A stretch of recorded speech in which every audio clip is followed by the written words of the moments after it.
Hi everyone, Dr. Nicole LaPera, the holistic psychologist here. Today's video is on self-regulation. First, I'm going to talk about what self-regulation is, then why most of us as adults have difficulty self-regulating, and then I'm going to give 5 steps to get started building a new practice of self-regulation. So first and foremost, what is self-regulation? Self-regulation is the ability to direct our thoughts, our emotions, and our behaviors. Having a say, essentially, in what we do with them when we're having thoughts, when we're having feelings, and the choices that we're making around how we cope.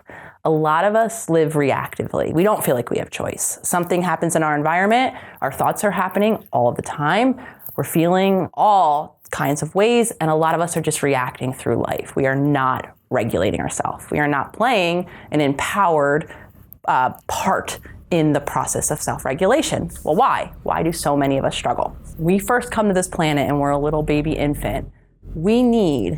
Our nervous system, let me word it this way, needs help with what we call co-regulation.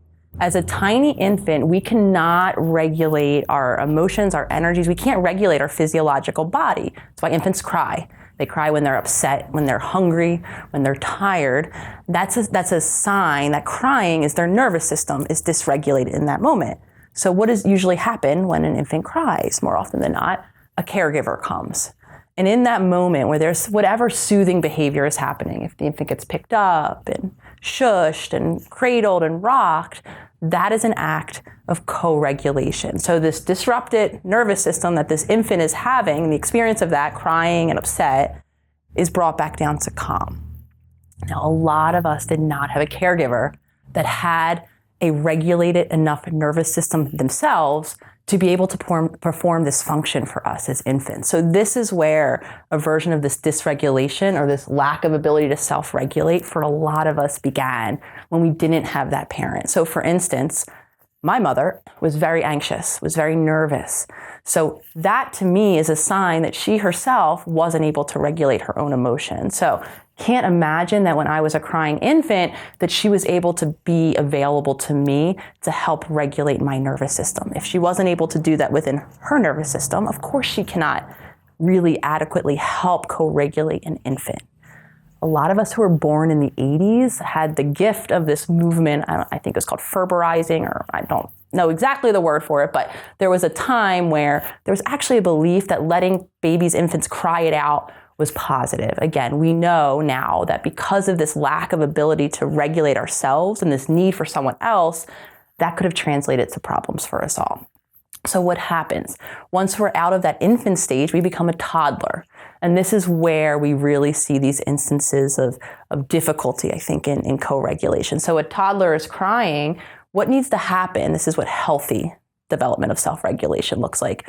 What needs to happen is that child needs a caregiver, someone who's present in that moment to help them understand what's going on for them, to help them understand the sensations they're having in their bodies, the emotions that they're having in their bodies, to hold space while they're having their emotional experience, and then to help them come through that in some way, whether or not it's by soothing, helping them learn how to soothe themselves.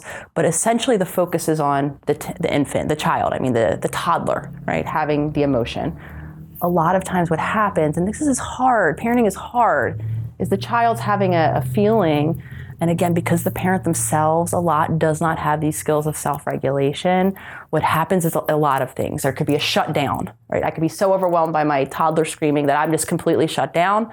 I could minimize the emotions. Oh, you're fine, honey, right? All of these are limiting that moment and those tools of self-regulation. They're not allowing them to develop. So flash forward in time, a lot of us are walking around this planet now in relationships as adults who have difficulty self-regulating because we were never modeled how, we never learned how. So now as an adult, myself included, it is our job to teach ourselves or to relearn the steps of self-regulation. So how to get started?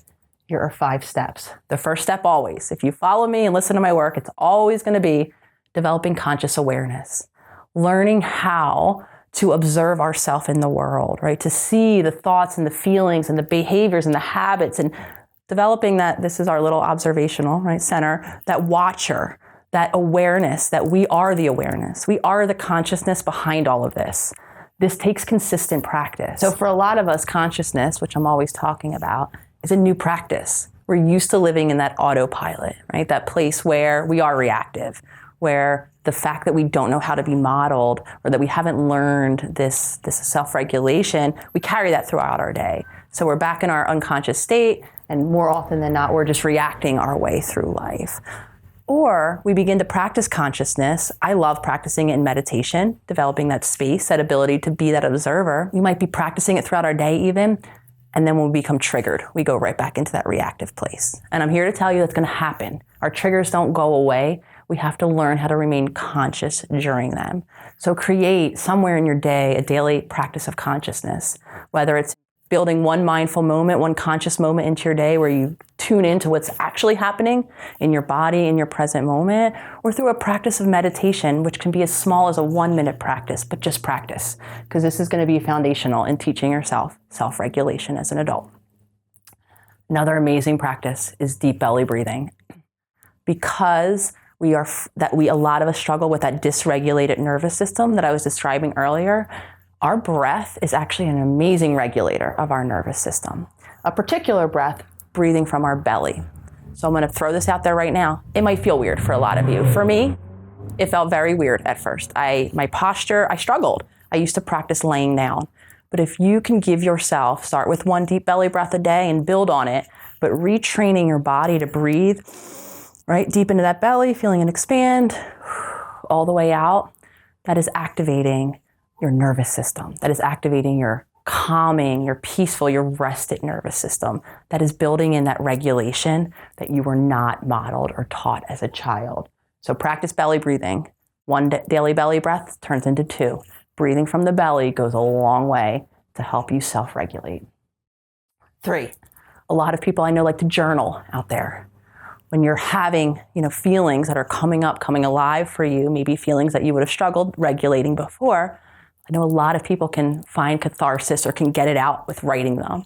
So journal. Have a journal where when something happens and you're feeling, really angry or sad or whatever you're feeling, take a minute, 2 minutes, and just write those feelings down. Sometimes just the act of writing and getting them out and getting words to them will allow you to release them, and might be the preventative between that older reaction where you might have screamed them at someone, or maybe you would have been like me and dissociated or detached or numbed yourself with something. Sometimes getting them out on paper can be the difference and can be the thing that we do with them. The only caveat here, and I've worked with a lot of clients with this too, there's a difference between I put my feelings in a journal and now I walk away from the journal and I leave my feelings there. And well, now that I've journaled about them, I can't stop thinking about them. And now I'm just telling myself and replaying the thing that upset me or angered me all day long.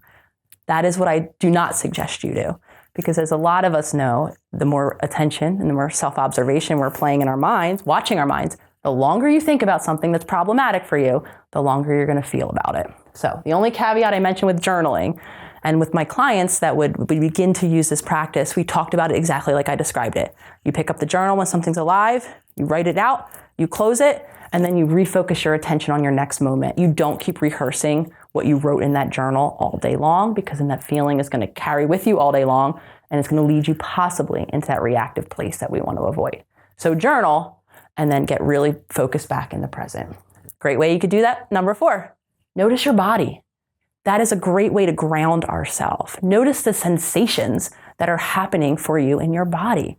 Emotions, what we're talking about here, our thoughts that cause an emotion in our body do cause a change in our body. You can feel them. There's sensations, there's tightness, there's tingling. This might be a surprise to some of you. It was a surprise to me.